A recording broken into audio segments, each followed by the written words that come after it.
j'étais comme une petite fille, comme Alex Hébert aimait dire devant tout le monde, comme une petite fille devant Justin Bieber. Donc,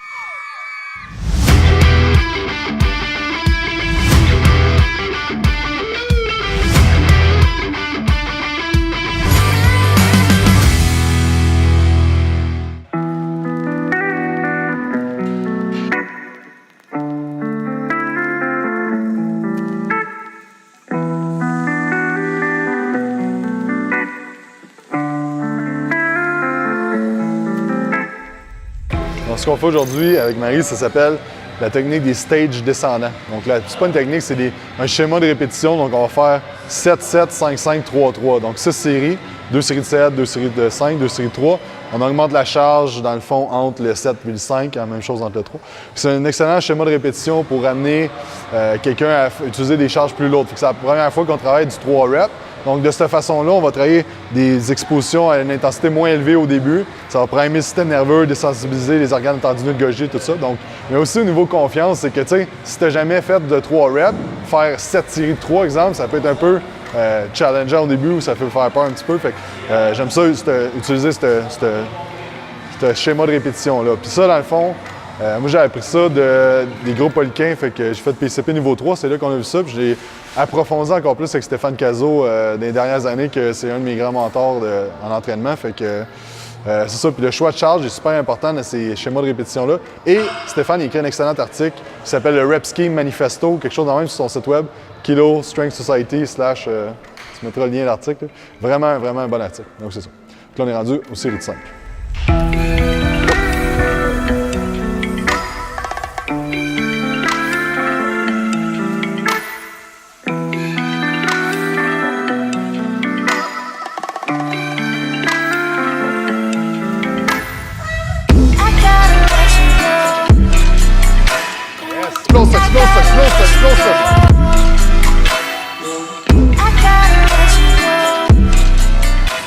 Une chose aussi qu'on va faire, c'est qu'on va pairer le bench press avec un chin-up. Donc, comme je dis toujours dans mes cours de programmation, périodisation, 85% de mon année, je vais utiliser un système agoniste-antagoniste. Ça veut dire pairer 2 exercices un après l'autre de même, parce que ça va augmenter le recrutement des unités motrices, sauve du temps, puis tu permets un plus grand repos au niveau du système nerveux. Fait que la majorité du monde n'a pas assez de force, ils n'ont pas assez un bon recrutement de leur unité motrice, puis leur système nerveux n'est pas assez efficace. Donc c'est pour ça que travailler pairer des exercices comme ça va augmenter ça, puis après ça, tu peux faire de la pompe. Mais quelqu'un, exemple, qui pèse 170 livres puis qui bench une plate 25, selon moi, il n'a pas assez une bonne capacité neurale pour pouvoir faire juste une journée de chest, faire beaucoup de volume.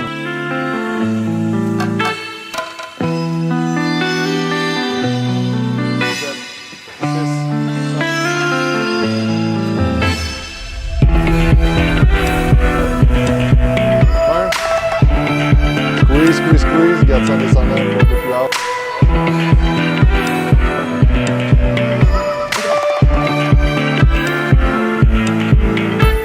Fait que ça, le one arm row, elbow out en pronation, c'est une variation que j'aime beaucoup, que je me suis fait montrer encore là par Stéphane, et que, dans le fond, tu sais, quand tu travailles beaucoup de tirage vertical, tu vas travailler beaucoup le lat. Fait que cette variation-là, c'est que le haut du dos qu'il faut travailler. Le lat, il n'y a pas du tout d'action à ce niveau-là. Donc, tu sais, ce que je vois beaucoup, c'est que le monde, ils font du dos, mais ils n'ont aucune idée de ce qu'ils font. Ils travaillent le haut du dos, les lattes, ils font juste tirer de la charge du point A au point B. Mais il faut savoir que si tu veux recruter plus le haut de ton dos, tu vas vraiment faire une rétraction, tu vas coller tes omoplates. Si tu veux travailler plus la latte, tu vas créer un abaissement au niveau de la scapula, donc tu vas baisser. Tu vas aller porter le dessous de ton bras à ta hanche. Fait que c'est ça l'abaissement au niveau de la scapula qu'on veut faire. Fait que...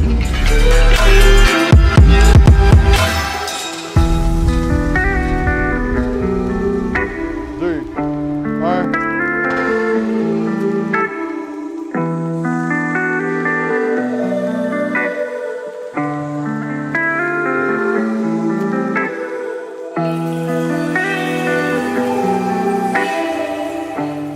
Fait que là, on vient de finir le workout avec Marie. Puis je vais demander à Frank de vous donner un affaire qu'il a retenu de la formation avec Ben Pakulski. Et je vais vous montrer des shots aussi que j'ai filmés moi-même avec mes grands talents de cinéaste. Donc, c'est pour ça que les couleurs sont pas super belles. Mais c'est ça. Fait que je vous montre ça maintenant. Là. Fini. Fini. Une affaire que tu as retenu de la formation avec Ben Pakulski. Une affaire, j'ai retenu de la formation avec Ben Pakulski. Le 75% de l'année, on est pas à 30%. Ouais, mais c'est-tu lui qui a dit ça? Ouais, ça me plaît.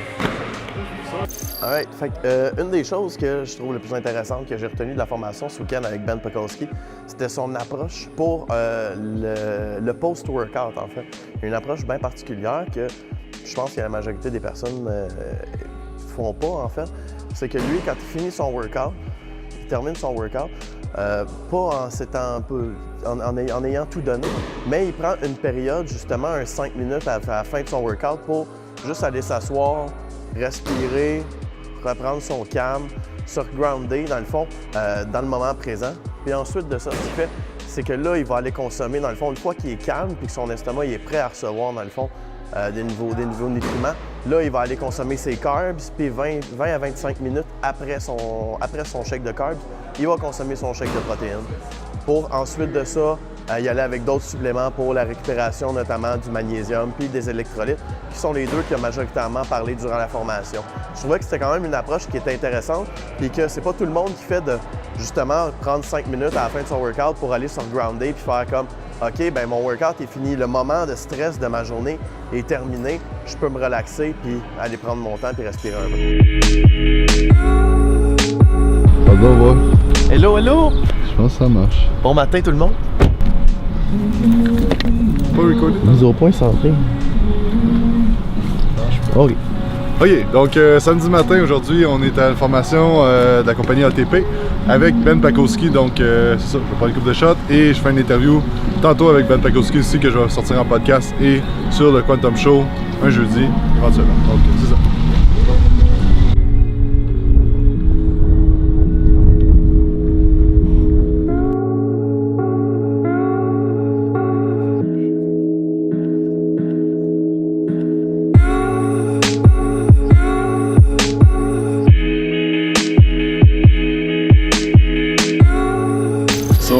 Ben, thank you for being here. My pleasure. It's really an honor for me. So, just want to talk to you a little bit about your story with bodybuilding and how you did all your things and you go to the Olympia. Yep. So, can you tell us just all from the beginning? Yeah, but quickly. But Yeah. So I grew up in a very unhealthy house. Nobody worked out. Nobody ate well. And I was the first one literally to ever go to the gym, and I started because I didn't want to be like everybody else. I wanted to be great. I wanted to do something different. Alright, donc je viens d'en venir de la formation d'ATP avec Ben Pakulski et Vincent Courtois, donc c'est vraiment cool. Plusieurs nouveaux produits qui arrivent cette année pour ATP, donc c'est toujours, tu sais, comme je dis toujours, les suppléments, c'est le petit edge, tu sais, le petit 5% d'optimisation, mais tu sais, chez plusieurs personnes, si vous avez des troubles digestifs, de sommeil, tout ça, ça peut être super intéressant. Mais ça, ils sortent vraiment une gamme spécifique performance, puis un paquet d'affaires, donc toujours intéressant à savoir et à avoir. Et j'ai fait aussi une interview avec Ben Pac. J'étais comme une petite fille, comme Alex Hébert aimait dire devant tout le monde, comme une petite fille devant Justin Bieber. Donc, tu sais, dans le fond, Ben Pac, je le suis depuis je pense 2010 qu'il a sorti ses premiers trucs en ligne, donc j'ai été à son gym en 2016 au My40, 2016, 2015, whatever, à My40 à Tampa Bay, et c'est ça, fait que c'est ça, c'était un peu un de mes idoles, mentors si on veut, donc c'était vraiment cool, j'en perdais mon anglais, j'ai eu de la misère un peu avec l'interview, mais bon, regarde, j'étais un peu sénère, j'étais un peu stressé, mais c'était vraiment cool, il a vraiment été sharp, puis il a pris le temps de parler avec tout le monde aussi, ça c'était cool, tu sais, parce que ça reste quand même le bodybuilder canadien qui a eu le plus de succès dans le domaine du bodybuilding, de IFBB et tout ça, donc c'est ça, fait que fin du vlog, peut-être, mais sinon Matt, tu t'arrangeras pour que ça soit la fin. On se voit la semaine prochaine dans un prochain vlog.